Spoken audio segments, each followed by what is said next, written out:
Assalamualaikum warahmatullahi wabarakatuh.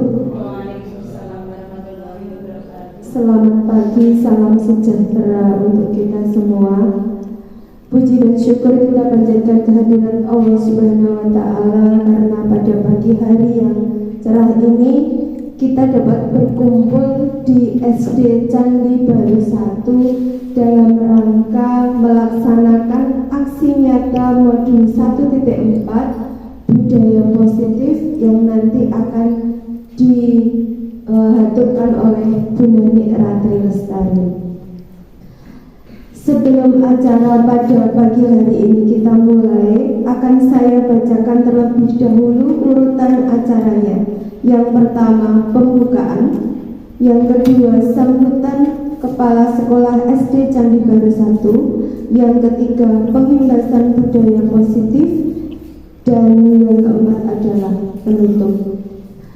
Bapak Ibu guru yang saya hormati, agar acara pada pagi hari ini nanti berjalan dengan lancar sesuai dengan yang direncanakan, maka marilah pada pagi hari ini acaranya kita buka dengan berdoa bersama-sama.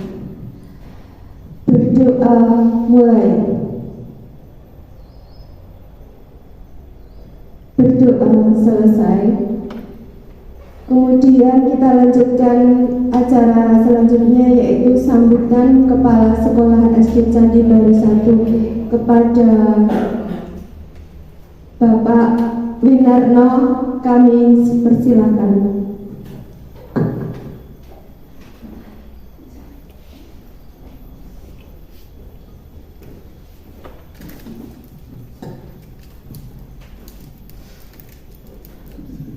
Assalamualaikum warahmatullahi wabarakatuh. Alhamdulillah wa syukurillah wa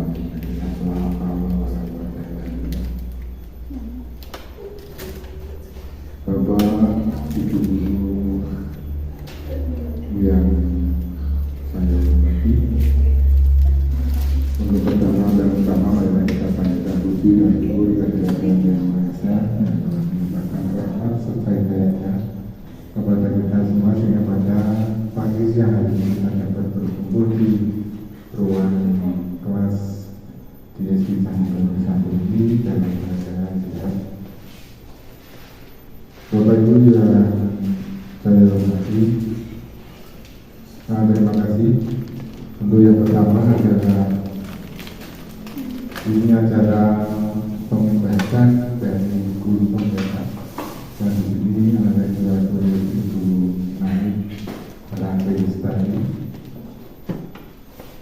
dengan harapan dalam pembahasan ini nanti semua Bapak Ibu guru paling tidak mirip atau mencontoh kata-kata dalam penyampaian pembelajaran di kelas masing-masing, sehingga nanti pada kedepannya SD ini dapat menjadikan SD katakanlah yang sebagai sekolah penggerak, walaupun di sini belum ditetapkan sebagai sekolah penggerak, tapi di sini dimiripkan dengan sekolah penggerak. Itu harapannya. Nah, mudah-mudahan dalam pembahasan nanti Bapak Ibu dapat menerima apa yang diimbaskan oleh Ibu Nani, sehingga mungkin dapat diterapkan dalam pembelajaran sehari-harinya di kelas masing-masing.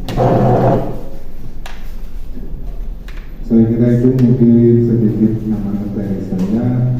Mohon perhatian pada Bapak Ibu untuk yang perhatikan apa yang disampaikan oleh Ibu nanti direnungkan, diperhatikan, dan mungkin dilaksanakan selanjutnya.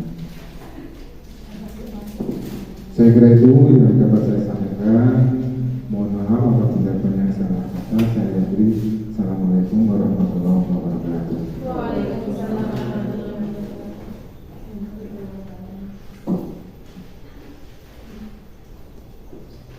Terima kasih kepada Bapak Winarno yang telah memberikan sambutan.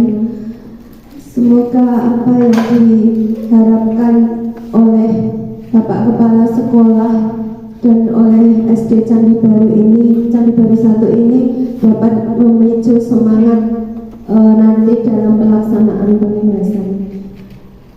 Acara selanjutnya yaitu pemimbasan budaya positif oleh Ibu Nani Ratri Lestari. Kepada Bu Nani, waktu dan tempat kami persilahkan.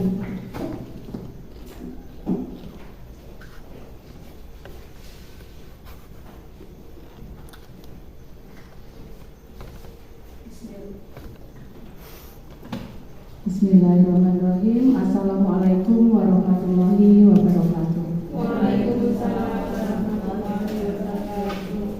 Yang terhormat Bapak Kepala Sekolah SD Candi Baru 1, yang terhormat Bapak Ibu Dewan Guru SD Candi Baru 1, pertama-tama marilah kita panjatkan puji dan syukur kita kehadirat Allah Subhanahu wa Ta'ala yang pada kesempatan hari ini sudah memberikan nikmat sehat kepada kita semua, sehingga bisa berkumpul di SD Candi Baru 1 ini. Pertama-tama saya ucapkan selamat datang para guru hebat.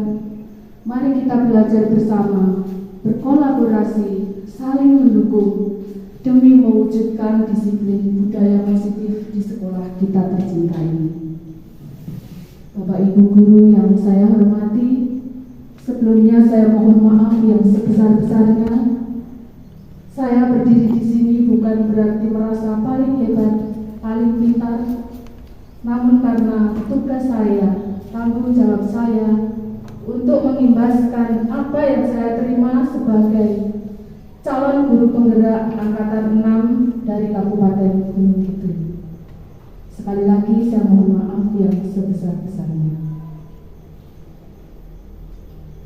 Bapak Ibu guru yang saya hormati, sebelum acara pengimbasan kita mulai, terlebih dahulu untuk merenggangkan otot-otot kita, untuk menyelaraskan otak kiri kita dengan otak kanan kita akan melakukan pemanasan terlebih dahulu. Bapak Ibu guru dimohon untuk berdiri.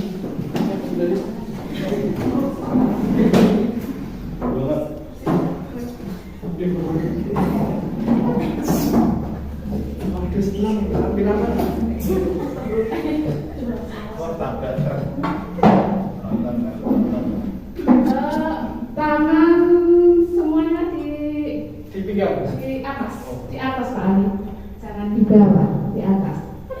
Kemudian yang tangan kanan telunjuknya gunting, langsung. Terus yang kiri tetap utuh. Dengan dari hitungan ketiga nanti pindah posisi ya. 1, 2, 3 pindah, 1, 2, 3 pindah gitu ya. 1, 2, 3 pindah. Nah, salah. Pak Ali salah. 1, 2, 3 pindah. 1, 2 3 pindah. Bapak salah. Pindah. Nah, jadi kita seimbangkan antara otak kanan dengan otak kiri kita itu kadang sulit. Sekarang kita lanjutkan, setelah pemanasan kita lanjutkan Bapak Ibu.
menurut Ki Hajar Dewantara dihubungkan dengan konsep budaya dan lingkungan positif di sekolah yang berpihak pada murid. Selanjutnya, melakukan evaluasi dan refleksi tentang praktek disiplin dalam pendidikan Indonesia secara umum untuk mendapatkan pemahaman baru mengenai konsep disiplin positif untuk menciptakan murid dengan profil pelajar Pancasila.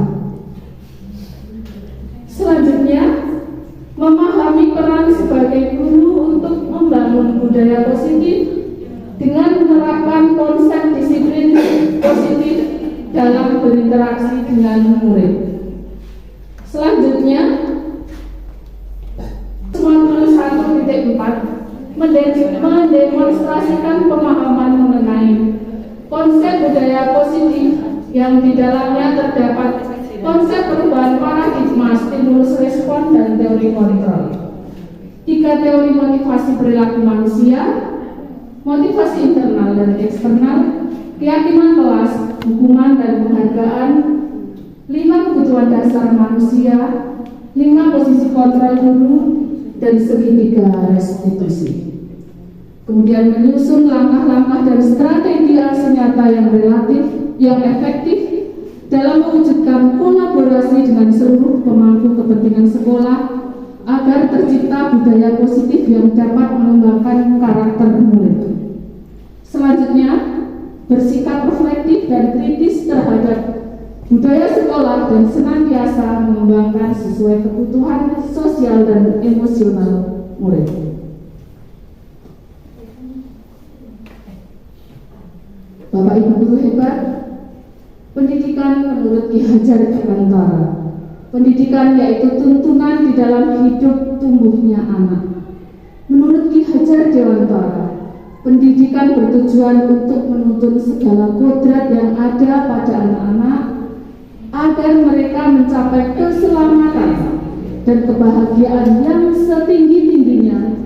Sebagai seorang pendidik, kita harus bisa memberikan kebebasan kepada anak untuk mengembangkan ide, berpikir kreatif, mengembangkan bakat atau minat anak yang dalam hal ini adalah merdeka belajar. Tetapi Bapak Ibu, kebebasan itu bukan kebebasan yang mutlak, tetapi butuh tuntunan dan arahan dari kita sebagai seorang pendidik supaya anak itu tidak kehilangan arah dan akan membahayakan diri anak tersebut. Ki Hajar Dewantara juga menjelaskan bahwa dasar pendidikan anak berhubungan dengan kodrat alam dan kodrat zaman. Kodrat alam itu berkaitan dengan sifat dan bentuk lingkungan di mana anak itu berada. Jadi tergantung anak itu berada di lingkungan keluarga seperti apa, di lingkungan sekolah seperti apa. Sedangkan kodrat zaman itu berkaitan dengan isi dan irama. Artinya apa? Artinya bahwa setiap anak itu sudah membawa sifat atau karakternya masing-masing. Jadi sebagai guru kita tidak harus mengubah sifat dasar itu, tetapi menunjukkan dan membimbing mereka agar muncul sifat-sifat baiknya sehingga menutupi atau mengaburkan sifat buruk dari anak tersebut. Gitu Bapak Ibu. Kemudian Ki Hajar Dewantara itu juga mengibaratkan bahwa sekolah itu hanya sebagai sawah atau ladang. Kemudian guru itu adalah pak petani. Selanjutnya murid itu adalah benih-benih padi. Nah, benih-benih padi yang kita semai hasilnya akan baik, akan subur, atau justru akan kering kerontang. Itu tergantung dari bapak ibu petani. Misalnya anak itu kekurangan padi, itu kekurangan tanamannya pak petani, itu kekurangan air. Nah, tugas pak petani untuk memberikan air, untuk mengairi. Kemudian bila anak kekurangan pupuk, maka tugas pak petani untuk memberi pupuk. Nah, seorang guru tugas tugasnya itu hanya menuntun. Dan dalam menuntun anak, sekolah itu juga harus menciptakan lingkungan yang kondusif, Bapak Ibu, aman, nyaman, sehingga anak-anak itu betah dalam belajar. Sehingga harus ada budaya positif yang ada di sekolah tersebut. Nah, Bapak Ibu guru, apa budaya positif itu? Budaya positif adalah hal-hal atau kegiatan yang bisa kita lakukan di kelas atau di sekolah yang bisa menanamkan nilai-nilai bajikan pada anak didik kita. Budaya positif itu akan bermuara pada nilai-nilai kebajikan universal. Nah, apa itu nilai-nilai kebajikan universal? Kebajikan universal itu meliputi ada keadilan, tanggung jawab, kejujuran, bersyukur, lurus hati, berprinsip, dan lain sebagainya. Selanjutnya, Bapak Ibu guru yang hebat, pada kesempatan ini kita akan membahas tentang 5 kebutuhan dasar manusia, restitusi dan posisi kontrol, segitiga restitusi dan keyakinan kelas. Mohon maaf saya agak grogi karena baru pertama kali ini membahasnya. Restitusi itu kosakata baru ya Bapak Ibu. Restitusi. Nanti kita bahas restitusi itu apa. Nah, sekarang kita akan belajar tentang kebutuhan dasar manusia. Wahyu MPD itu seorang dosen bahasa Inggris. Tentunya hafal itu apa? Survival apa survival dua ya? Survival. Oh, survival. Tolong diartikan itu survival. Bilangnya apa? Apa itu? Tolong diartikan itu apa artinya Bu? Satu saja ya Bu ya, survival ya. 5, jangan 1. Mohon izin Bu Nani, sedikit saja pada intinya saja. Yang saya tahu tentang kebutuhan dasar manusia ini kan mencakup belonging, work, survival, and freedom. Kalau dari survival sendiri ini kan artinya kebutuhan pertahanan hidup. Ya, betul. Nanti lebih jelasnya Bu Nani. Kemudian untuk power ini adalah kebutuhan dari kekuatan. Belonging ini biasanya ada love-nya ya, love and belonging ini kebutuhan memiliki dan mencintai. Dalam hidup itu pasti ada rasa ingin memiliki dan mencintai, menyayangi seperti itu. Menyayangi. Kemudian ada fun. Ini adalah kebutuhan untuk kesenangan. Di mana manusia atau makhluk hidup itu butuh kesenangan untuk hidupnya. Jadi tidak senang gitu terus. Kemudian yang terakhir adalah freedom. Ini adalah kebutuhan kebebasan. Jadi sekilas intinya seperti itu sebenarnya. Untuk lebih pada poin per poinnya nanti akan dijelaskan oleh Ibu Nani sendiri. Terima kasih Bu Ayu. Nah Bapak Ibu, itu tadi kebutuhan 5 kebutuhan dasar manusia. Jadi yang harus ada pada manusia. Nah tentunya 5 kebutuhan dasar yang ada pada manusia itu berbeda-beda Bapak Ibu. Kebutuhan saya dengan kebutuhan Pak Adi tentu berbeda. Kebutuhan saya dengan kebutuhan Bu Yuli tentu berbeda. Kebutuhan akan bertahan hidup atau survival.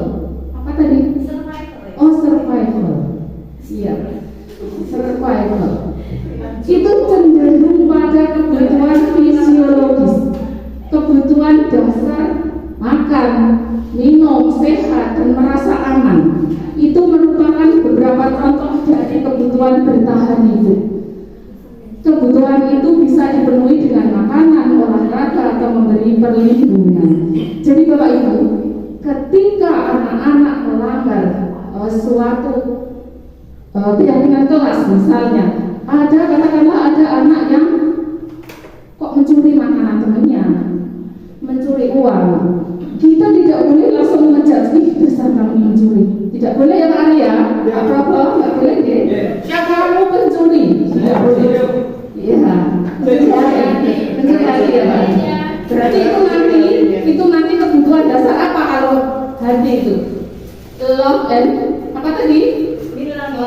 susah nih. Nah, kita lanjutkan bertahan hidup. Ketika anak tadi mencuri, kita tidak boleh langsung mengejar. Kamu pencuri, kamu anak jahat, tidak boleh seperti itu. Tetapi kita harus mencari tahu apa kok yang menyebabkan anak itu mencuri. Oh, ternyata dia untuk mempertahankan hidupnya. Ketika dia lapar, mungkin di dalam hatinya ada temannya yang membawa makanan. Saya tak mengambil makanan itu. Nah, itu contoh dari bertahan hidup atau survival. Kemudian yang kedua, kasih sayang, love and belonging, kebutuhan untuk diterima. Pak Ali, sudah mendapatkan kebutuhan yang ini? Belum? Bu Yuli sudah belum? Bu Yuli? Belum. Jangan mencari-cari ya. Nah, kebutuhan kasih sayang atau kebutuhan untuk diterima. Kebutuhan ini berkaitan dengan aspek sosial dan psikologis. Contohnya kebutuhan adalah rasa diterima, dicintai, berbagi, bekerja sama dan lain-lain. Ketika anak, biasanya kita sering melihat anak itu kok menyendiri. Ada yang nangis, salah satu sering nangis, menyendiri, menangis. Itu kita tidak boleh mengejar anak tersebut. Kamu itu cengeng ya, tiap hari nangis terus. Waduh, saya gitu. Iya Pak Ari. Nah, kita cari dulu kenapa toh anak ini menangis, kebutuhan dasar apa yang tidak dimiliki oleh anak tersebut. Oh, ternyata anak tersebut tidak diterima oleh teman-temannya di kelas. Oh, ternyata anak tersebut sering diolok-olok temannya. Kita cari tahu. Kemudian selanjutnya 5 kebutuhan dasar manusia yang ketiga yaitu kekuasaan dan penguasaan atau power. Kebutuhan pengakuan atas kemampuan. Ketika seseorang ini didengar atau diakui, dianggap berprestasi, memimpin menjadi kompeten, maka sesungguhnya orang tersebut memiliki kebutuhan akan kekuasaan dan penguasaan. Nah, selanjutnya ini yang perlu kita kontrol Bapak Ibu. Ada kebebasan atau freedom. Pak Indar sudah punya kebebasan belum Pak Indar? Sudah? Oh ya, bagus. Tapi Pak Indar, kebebasan itu harus yang bertanggung jawab. Ya, kebutuhan ini merupakan kebutuhan untuk memiliki dan membuat pilihan, untuk mandiri, mengeksplorasi hal-hal baru. Nah, peranan seorang guru itu masuk di sini, Bapak Ibu. Kita tetap mengarahkan anak tersebut pada bebas yang bertanggung jawab dan bebas yang mempunyai aturan. Selanjutnya, 5 kebutuhan dasar manusia yang kelima yaitu kesenangan atau fun. Kebutuhan akan rasa senang, gembira, humor, tertawa dapat dipenuhi dengan gurauan. Ketika kita menemukan perilaku anak yang tidak sesuai aturan, ada baiknya kita mencari tahu kebutuhan dasar apa yang mereka belum dapatkan. Contohnya, ketika anak-anak kelas 1 itu ada yang memakai make up. Ketika saya tegur, nah, kenapa kamu memakai make up? Anak kelas 1 itu tidak boleh memakai make up, nah dia menjawabnya senang aja Bu, bahagia aja Bu. Nah, itu ternyata anak tersebut kurang terpenuhi kebutuhan dasar akan kesenangan. Selanjutnya kita kaitkan dengan dunia berkualitas. Apa itu dunia berkualitas? Dunia berkualitas adalah tempat khusus dalam pikiran, tempat menyimpan gambaran, representasi dari semua yang kita inginkan. Misalnya, orang yang membuat saya bahagia adalah, orang yang membuat Bu Liliana bahagia siapa? Jangan bilang bukan Pak Jito Bu Liliana. Mu Jito. Keluarga. Ya, tepuk tangan buat Bu Liliana. Jadi orang yang membuat kita bahagia antara Bu Liliana, Bu Ida, Bu Eka belum tentu sama. Kalau saya, orang yang membuat saya paling bahagia adalah anak-anak saya. Ketika anak-anak saya bisa lulus sekolah dengan baik, bisa belajar mengikuti orang tua dengan baik, itu akan membuat saya bahagia. Kemudian, siapa orang-orang yang paling penting dalam hidup anak Pak Aris? Siapa Pak Aris? Orang yang paling penting dalam hidupnya Pak Aris siapa? Yang paling penting. Ya. Ada orang yang saya. Titik. Masih tahu terus Pak Aris? Ibu. Ibu, kenapa ibu? Kenapa ibu? Karena ibu yang sudah melahirkan kita, jelas itu Pak Ari. Kemudian, pekerjaan apa yang Anda senangi? Pekerjaan apa Bu Sri? Jangan bilang bukan guru Bu Sri. Maksudnya mahasiswi ya. Ya. Jadi pekerjaan yang Anda senangi Bu. Dunia akan terasa indah bila apa Pak Indar? Bila ada burayu. Bila ada burayu. Nah, dunia berkualitas, setiap orang itu berbeda-beda Bapak Ibu. Sama dengan murid kita.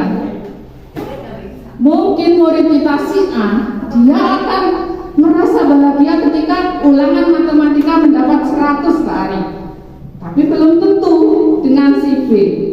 Si B mungkin dia akan bahagia ketika dia mendapat ulangan bahasa Indonesia 90. Atau misalnya si Mas Arya atau Mas siapa itu yang kemarin menang lomba, dia akan merasa bahagia ketika bisa mengekspresikan dirinya lewat bermain peran, lewat YouTube. Nah, jadi Bapak Ibu guru yang hebat, dunia berkualitas, setiap orang itu berbeda-beda, termasuk dengan anak didik kita. Selanjutnya, kita akan belajar restitusi dan posisi kontrol. Ketika anak-anak tidak mendapatkan 5 kebutuhan dasar tadi, pasti anak-anak akan menyimpan banyak permasalahan-permasalahan yang terjadi. Nah, bagaimana kita memposisikan diri kita untuk menghadapi anak tersebut? Nah, sekarang kita melihat tayangan video ini dulu Bapak Ibu guru. Jadi nanti Bapak Ibu guru bisa memposisikan diri Bapak Ibu guru itu sebagai posisi kontrol yang seperti apa.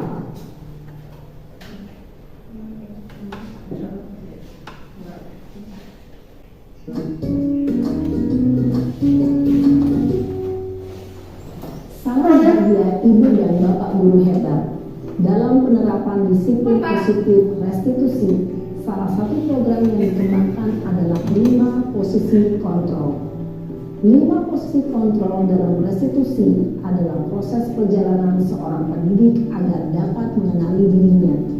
Pada video kali ini kita akan membahas tentang 5 posisi kontrol yang dikembangkan oleh Diane Gosser dan contoh penerapannya.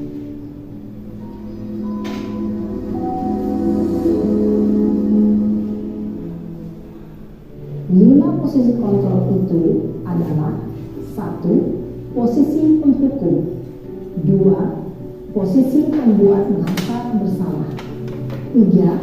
Posisi teman, 4. Posisi pemantau atau monitor, dan 5. Posisi manajer. Untuk lebih memahami kelima posisi tersebut, mari kita saksikan kasus Naren yang terlambat hadir 20 menit di sekolah dan melihat bagaimana kelima posisi kontrol dalam menghadapi masalah tersebut.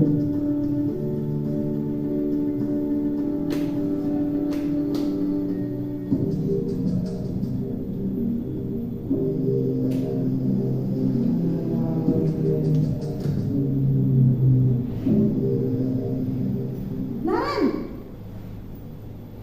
sini kamu. Selamat pagi Bu. Selalu terlambat. Kamu deh Bu, saya Apa? Apa coba? Alasan kamu apa lagi? Kapan sih kamu tidak terlambat?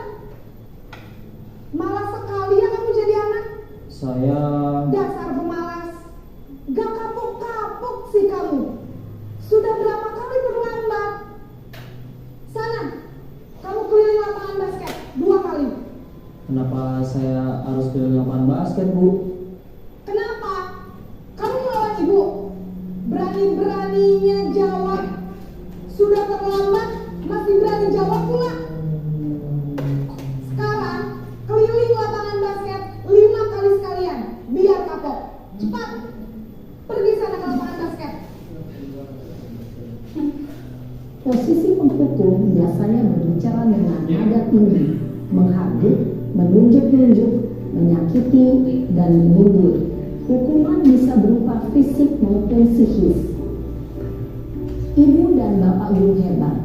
Dampak yang terjadi pada murid ketika guru berada pada posisi penghukum adalah murid cenderung akan memberontak, bahkan menyimpan dendam.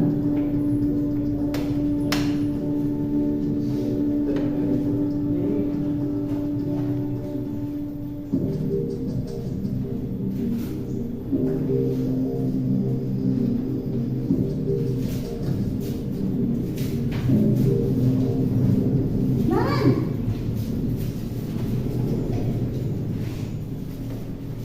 Selamat pagi, Bu. Naren! Kamu kenapa terlambat lagi, nak?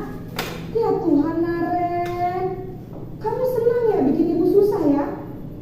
Kalau kamu terlambat lagi, nanti ibu yang ditegur bapak kepala sekolah, nak. Disangka ibu tidak bisa membina kamu.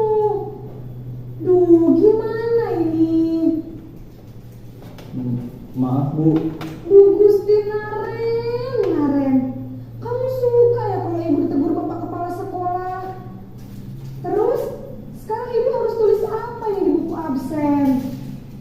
Ini kamu sudah sering terlambat loh. Ibu harus apa coba? Maaf, Bu. Maaf sekali. Ya sudah, lain kali jangan bikin ibu susah lagi ya, nak ya. Ibu tidak akan kuat lagi kalau kamu begini terus. Bisa jantungan kalau ibu ditegur bapak kepala sekolah. Sana cepat ke kelas. Maaf ya, Bu. Maaf sekali. Posisi pembuat rasa bersalah berbicara dengan nada tenang, cenderung lembut. Namun kata-kata yang diutarakan membuat murid merasa menjadi orang yang gagal, memandang buruk dirinya sendiri, merasa tidak berharga, dan tidak sanggup membahagiakan orang lain. Ketika guru mengambil posisi pembuat rasa bersalah, murid akan menganggap dirinya yang bersalah dan ia akan menyimpan emosi negatif tersebut di dalam dirinya.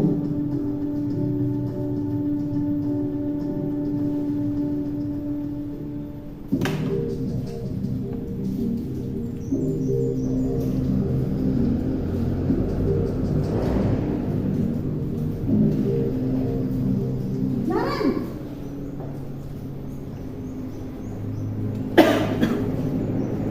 Ayo. Wah, sudah jam berapa ini, nak? Terlambat lagi ya, sayang. Iya, Bu. Habis ibu saya lupa bangunkan saya, Bu. Kamu malah menyalahkan ibu kamu. Kamu bukannya anak yang larinya paling kencang. Kok terlambat sih? Iya, Bu. Saya memang terlambat bangun tadi. Jadi biarpun saya lari kencang, tetap gak kekejar, Bu. Ya sudah sana. Nanti lain kali larinya lebih kencang lagi ya. Biar gak terlambat lagi. Bikin senang ibu. Demi ibu. Bisa kan? Bisa lah, Bu. Ya sudah sana masuk kelas. Ibu beresin urusan absen kamu. Kamu ini ada-ada saja. Dalam posisi teman, guru berbicara dengan nada suara ramah, akrab, cenderung bersenda gurau untuk menjaga suasana tetap santai. Murid akan merasa senang, aman, dan akrab dengan guru. Identitas yang tercipta adalah identitas sukses atau berhasil. Namun, Perlu diingat, karena ini masih dorongan eksternal, maka ada faktor ketergantungan dari murid kepada orang tertentu. Di sini guru aksennya, sehingga di lain waktu murid bisa berperilaku baik, namun hanya kepada orang-orang tertentu saja.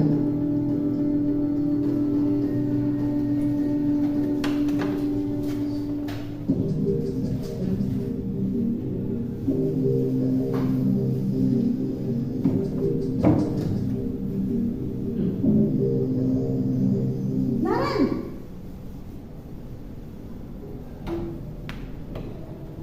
Selamat pagi Bu. Naren, apa peraturan sekolah kita tentang jam berapa kita harus masuk sekolah, nak? Kita harus di sekolah jam 7 Bu. Iya betul, sekarang sudah jam 7.20. Naren sudah tahu konsekuensinya jika terlambat hadir. Paham Bu, saya harus tinggal kelas pas jam istirahat selama 20 menit. Iya benar, konsekuensinya demikian. Jadi nanti jam 9.30 pas istirahat, kamu harus tinggal di kelas, kerjakan tugas tambahan untuk ketertinggalan kamu, ya? Baik Bu. Posisi pemantau mengandalkan penghitungan atau data untuk mengontrol murid. Guru mengarahkan murid berdasarkan peraturan dan konsekuensi. Seorang pemantau menunjukkan bahasa tubuh dan ekspresi wajah yang datar dan cenderung formal.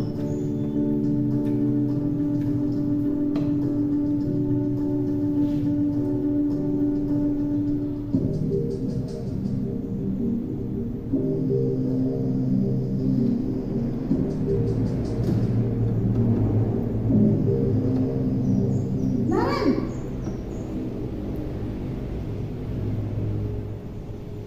Selamat pagi Bu. selamat pagi Naren. Maaf Bu, saya terlambat. Iya, sekolah masuknya jam 7, sekarang sudah jam 7.20. Jadi sekarang bagaimana ini Naren? Maaf Bu, saya lupa setel alarm saya semalam. Baiklah, menurut kamu, keyakinan sekolah yang mana yang perlu kamu tingkatkan? Menghargai diri sendiri dan orang lain mungkin ya Bu. Setuju. Jadi, apakah Naren meyakini prinsip saling menghormati tersebut? Iya Bu, saya meyakininya. Apakah Naren bersedia memperbaiki masalah keterlambatan ini? Bersedia Bu. Bagaimana kamu akan perbaiki masalah keterlambatan ini? Saya akan coba untuk tidak lupa menyetel alarm saya Bu. Baik, kalau Naren lupa menyetel alarm di rumah, ada orang yang kira-kira bisa bantu mengingatkan tidak?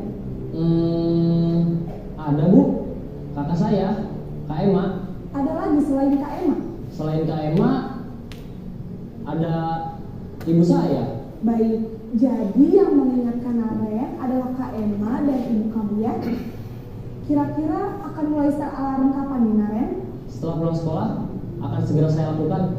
Baik, jadi Naren akan setel alarm untuk bangun besok pagi dan akan diingatkan oleh kakak dan ibunda Naren ya.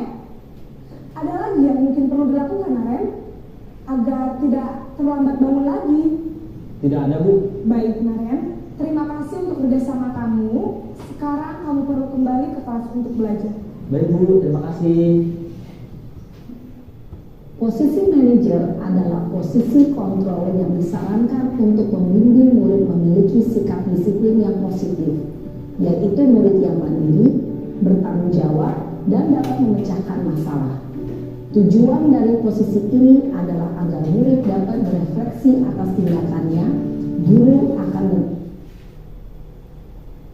terus memberikan pertanyaan-pertanyaan bermakna, sehingga membuat murid dapat belajar dari kesalahannya dan mencari sebuah solusi untuk menyelesaikannya.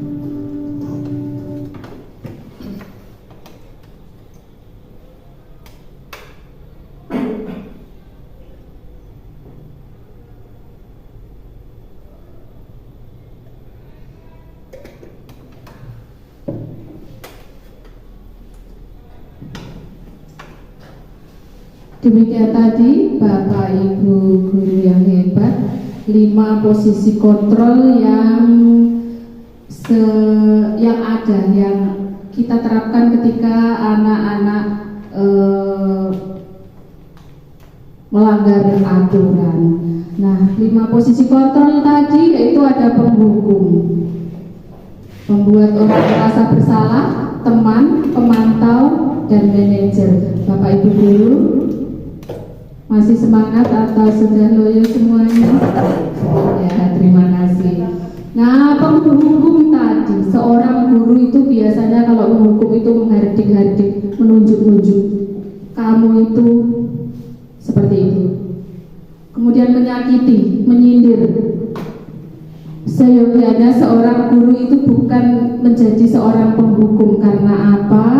Karena hukuman itu biasanya psikis anak itu akan terganggu. Misalnya anak tersebut akan merasa dendam dan akan mengulangi lagi kesalahan yang mereka lakukan. Ketika di depan kita, iya Bu Guru, saya minta maaf, tapi di belakang kita biasanya mereka akan memberontak. Awas nanti Pak Ari, motormu tak gemboske, seperti itu biasanya. Nah, kemudian ada pembuat orang merasa bersalah. Seorang guru ketika menyelesaikan masalah dengan anak didiknya dengan membuat orang merasa bersalah itu biasanya berceramah panjang lebar. Kamu seharusnya kamu tidak melakukan itu, ibu stres. Nah, seperti itu membuat anak merasa bersalah. Kemudian anak juga akan merasa rendah diri. Sementara posisi kontrol kita bila kita sebagai seorang teman itu memang baik. Ayolah, lakukan demi ibu. Masa kamu tidak mau? Ingat, ibu pernah membantu. Tetapi Bapak Ibu guru, itu dampak pada murid itu lemah. Mereka akan tergantung kepada Bapak Ibu guru. Selanjutnya posisi pemantau. Pemantau itu juga kurang berhasil atau sukses, dan itu merupakan kontrol dari luar. Namun Bapak Ibu guru itu juga mempunyai kelemahan, di mana kelemahannya ketika kita memantau anak yang melakukan sebuah kesalahan, mereka akan dipantau oleh Bapak Ibu guru, jadi mereka takut.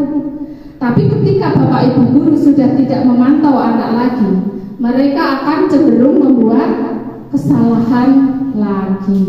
Kemudian ada identitas yang berhasil atau sukses, itu kontrol diri dari dalam diri kita, intern. Nah, itu namanya manajer.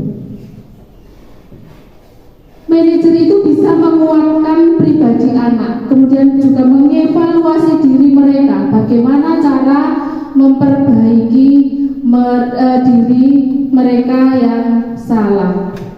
Bapak Ibu guru, ketika anak-anak melakukan sebuah kesalahan, kita kembali lagi pada 5 kebutuhan dasar manusia yang tidak terpenuhi oleh anak. Nah, ketika anak-anak membuat kesalahan, bagaimana cara kita mengatasinya? Dengan segitiga restitusi. Ini masih kosakata yang masih asing Bapak Ibu guru. Saya sendiri juga baru tahu ketika mengikuti pendidikan calon guru penggerak ini, dan saya juga merasa dengan 5 posisi kontrol ini, saya juga masih seperti dikuliti diri saya, karena saya sering masih menjadi seorang penghukum ketika anak-anak melakukan kesalahan. Nah, yang ingin saya tanyakan kepada Bapak Ibu guru, Bu Ida, bagaimana cara mengatasi atau posisi kontrol apa yang Bu Ida terapkan ketika anak itu melakukan sebuah penyimpangan atau kesalahan? Kalau dari pengalaman yang sudah pernah saya lakukan, saya sering mengatasi permasalahan terhadap anak didik saya, sering menggunakan posisi penghukum. Dan kadang-kadang kalau pas kita memiliki kesadaran diri dan pengelolaan emosi yang baik, pas suasana hatinya juga lagi senang gitu, kadang posisinya sebagai teman, seperti itu Bu. Terima kasih Bu Ida. Jadi Bapak Ibu guru, kadang kita itu untuk berubah itu memang paradigma perubahan kita harus berubah itu memang harus belajar dari diri kita sendiri dengan pelan-pelan, tidak harus berubah langsung berubah baja hitam, malah nanti tidak baik. Nah, kita berubah itu dari diri kita sendiri. Kita memberikan contoh yang baik untuk anak kita. Misalnya kita membuat keyakinan kelas tidak boleh datang terlambat, tapi diri kita sendiri terlambat. Bagaimana anak kita mencontoh itu? Kemudian ketika kita melarang anak kita membawa HP atau bermain HP di kelas, tapi sementara kita sendiri bermain HP di kelas, bagaimana anak-anak tidak melanggar keyakinan seperti itu? Itu saya Bapak Ibu guru, bukan Bapak Ibu guru. Mari kita belajar bersama-sama, mulai dari diri kita sendiri, begitu. Selanjutnya kita lanjutkan tadi untuk mengatasi bagaimana anak yang melakukan kesalahan, yaitu dengan segitiga restitusi. Apa itu segitiga restitusi? Segitiga restitusi adalah upaya untuk memperbaiki kesalahan siswa, supaya ketika siswa kembali ke kelompoknya, mereka sudah kembali dengan karakter yang lebih bagus. Nah, ketika anak-anak itu melakukan kesalahan, kita kembalikan ke kelompoknya Bapak Ibu.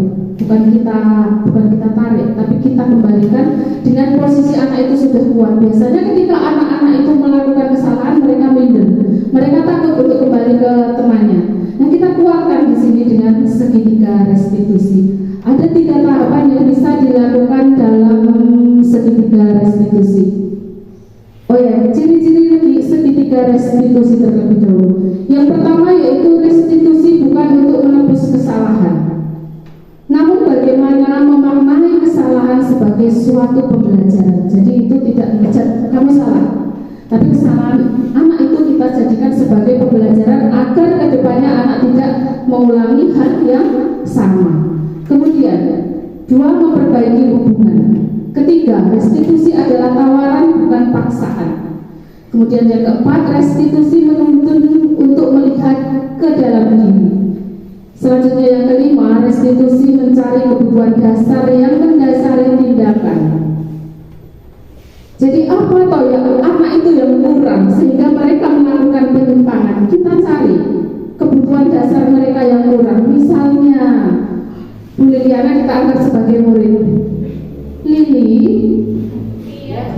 kenapa kamu kemarin terlambat, nak? Kesiangan, Bu. Karena bangun kesiangan. Kita cari kenapa dia bangun kesiangan. Misalnya semalam melihat televisi, seperti itu. Jangan melihat televisi, nak. Jangan terlalu larut malam, seperti itu. Tidak langsung kita judge, kamu kesel, seperti itu. Tidak dianjurkan dalam segitiga restitusi. Kemudian restitusi fokus pada karakter bukan tindakan. Selanjutnya restitusi fokus pada solusi, bukan mengejudge, mencari siapa yang salah dan siapa yang benar. Jadi kita mencari solusinya, bukan menyalahkan siapa yang salah dan siapa yang benar. Selanjutnya yang ke-8 yaitu restitusi mengembalikan siswa yang berbuat salah pada kelompoknya. Seperti yang saya katakan tadi, kita mengembalikan anak kepada kelompoknya. Ketika anak keluar mempunyai kesalahan, dia akan malu, akan minder untuk kembali kepada kelompoknya. Nah, tugas kita sebagai guru untuk menguatkan anak tersebut. Selanjutnya, langkah pertama dalam pada bagian dasar di segitiga restitusi adalah menstabilkan identitas. Jika anak berbuat salah, maka tentu ada kebutuhan dasar yang mereka tidak terpenuhi. Nah, bagian dasar segitiga restitusi itu memiliki tujuan, yaitu untuk merubah orang yang gagal karena telah berbuat kesalahan menjadi orang yang sukses. Bapak Ibu, ketika anak dalam kondisi emosional secara rasional. Nah, saat inilah kita harus menstabilkan identitas anak tersebut. Anak itu kita bantu tenang mencari solusinya untuk menyelesaikan permasalahannya. Karena apa? Ketika anak melakukan kesalahan, kita melakukan sebagai seorang penghukum, tentu anak tidak akan mengakui kesalahannya. Justru akan timbul rasa dendam. Nah, kita harus meyakinkan mereka dengan mengatakan kalimat misalnya, tidak ada manusia yang sempurna. Saya juga pernah melakukannya. Nah, dengan kata-kata seperti itu, anak akan percaya diri lagi untuk bisa kembali kepada kelompoknya. Selanjutnya, langkah yang kedua adalah memvalidasi tindakan yang salah. Konsep langkah kedua adalah kita harus memahami kebutuhan dasar yang mendasari tindakan anak berbuat kesalahan. Seperti yang saya ungkapkan tadi, kita harus mencari dasar apa toh yang mendasari anak tadi berbuat salah. Menurut teori kontrol, semua tindakan manusia itu baik atau buruk pasti memiliki maksud atau tujuan tertentu. Ketika anak menolak yang berbuat salah, dia akan tetap dalam masalah. Yang harus kita lakukan adalah kita memahami sehingga anak merasa dipahami dengan melakukan kata-kata misalnya, apakah ada cara efektif untuk mendapatkan yang kamu butuhkan. Jadi ketika ada anak yang mencuri atau mengambil makanan temannya, kita tidak boleh langsung kamu pencuri, tapi kita memberikan sebuah tawaran, memahami apa yang mereka butuhkan. Apakah tidak ada cara lain selain mencuri, nak? Misalnya kamu meminta dengan baik-baik seperti itu. Kemudian yang ketiga, yang terakhir yaitu menanyakan keyakinan. Teori kontrol menyatakan bahwa kita pada dasarnya termotivasi secara internal. Bila langkah satu dan kedua tadi sukses kita lakukan, maka anak akan siap dihubungkan dengan nilai-nilai yang sudah disepakati di kelas, atau keyakinan kelas yang sudah disepakati bersama, dibuat bersama di kelas. Jadi alangkah sebaiknya Bapak Ibu guru membuat keyakinan kelas yang sudah disepakati oleh anak-anak. Misalnya tidak boleh datang terlambat, makan tidak boleh sambil berdiri, tidak boleh bermain HP saat pelajaran, kemudian tidak boleh mencuri. Nah, ketika anak-anak itu menyimpang, mengambil, membuat kesalahan, kita tinggal mengembalikan saja. Bukankah kita kemarin sudah membuat keyakinan kelas yang sudah kita sepakati bersama? Seperti itu.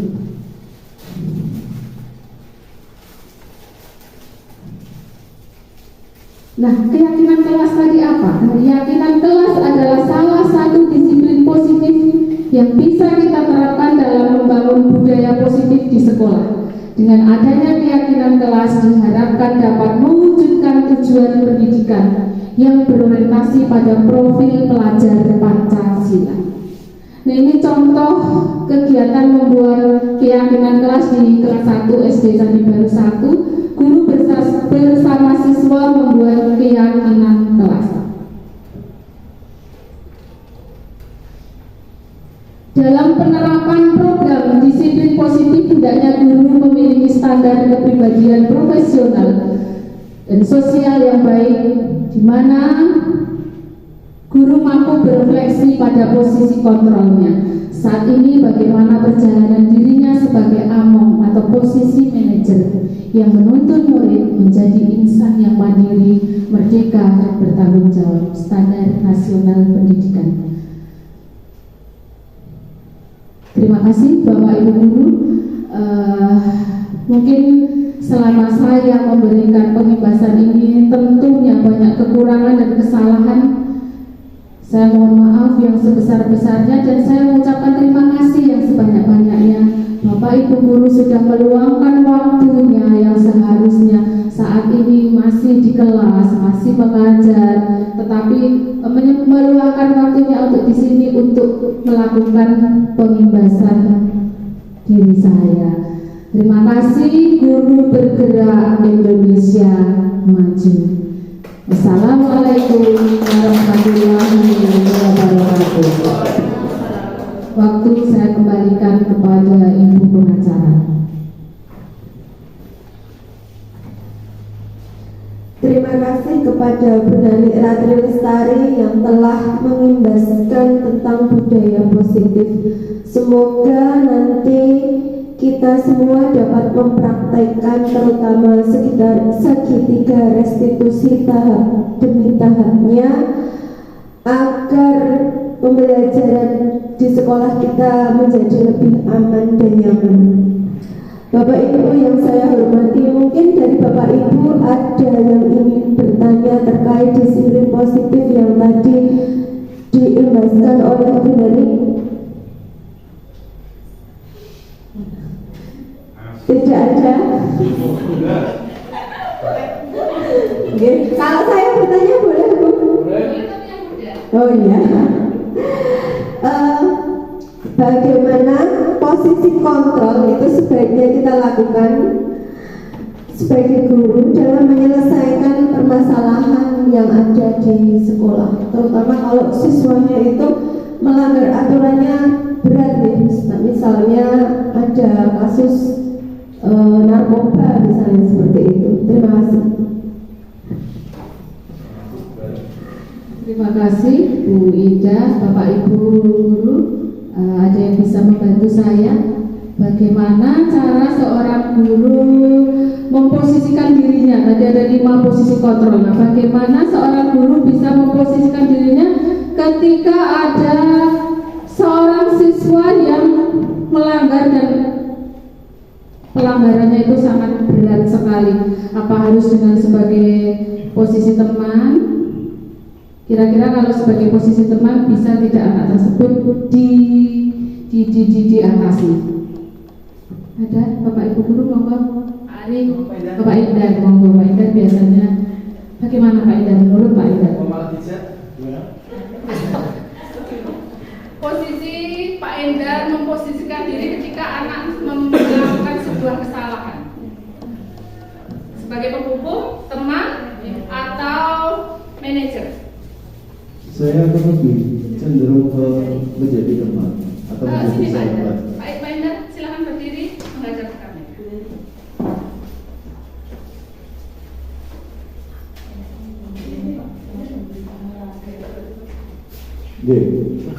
Ketika anak melakukan kesalahan yang fatal, misalnya tadi dikatakan bahwa atau terkait dengan narkoba misalnya, dan semoga ini tidak terjadi di tempat kita. Saya akan lebih condong ke sebagai sahabat atau teman. Kenapa? Kita akan menggali itu lebih enak, menggali permasalahannya. Kita cari akar permasalahannya apa. Karena kalau seandainya kita menjadi seorang yang penghukum misalnya, ini anak akan lebih takut lagi. Dia akan bercerita sulit. Bagaimana kita menggali informasi apa yang selama ini menjadi akar permasalahannya. Anak akan akan mencoba sesuatu yang baru dan mendapatkan dampak yang tidak baik ketika dia tidak mendapatkan partner atau teman yang baik pula. Ketika dia masuk di satu komunitas yang salah, misalnya tadi, misalnya kasusnya tentang narkoba. Nah, anak ini juga akan terjerumus kalau tidak mempunyai sahabat atau teman yang bisa mengarahkan ke hal yang lebih positif. Jadi saya akan cenderung menjadi sahabat, biar anak ini terbuka, biar dia menjadi nyaman dengan kita. Ya, terima kasih Pak Indar. Tepuk tangan. Ya, terima kasih Pak Indar. Jadi ketika menyelesaikan masalah itu Bu Ida tergantung dari situasi ya Bu Ida. Ketika situasinya sudah tidak memungkinkan untuk menjadi seorang manajer, kita bisa memposisikan diri kita sebagai teman atau sebagai pemantau, asal tidak sebagai penghukum, begitu. Itu ya Bu Ida. Ya. Terima kasih. Terima kasih. Terima kasih kepada Bu Nani yang sudah memberikan jawabannya. Bapak Ibu yang saya hormati, karena waktunya juga sudah siang, maka acara pembebasan aksi nyata modul 1.4 tentang budaya positif ini dapat kita akhiri nih Bapak Ibu. Sebelumnya saya apabila ada kesalahan dalam membawakan acara, saya mohon maaf. Marilah acara pada siang hari ini kita tutup dengan berdoa bersama-sama. Berdoa mulai. Alhamdulillahirrahmanirrahim. Berdoa cukup sekian dari saya. Wassalamualaikum warahmatullahi wabarakatuh.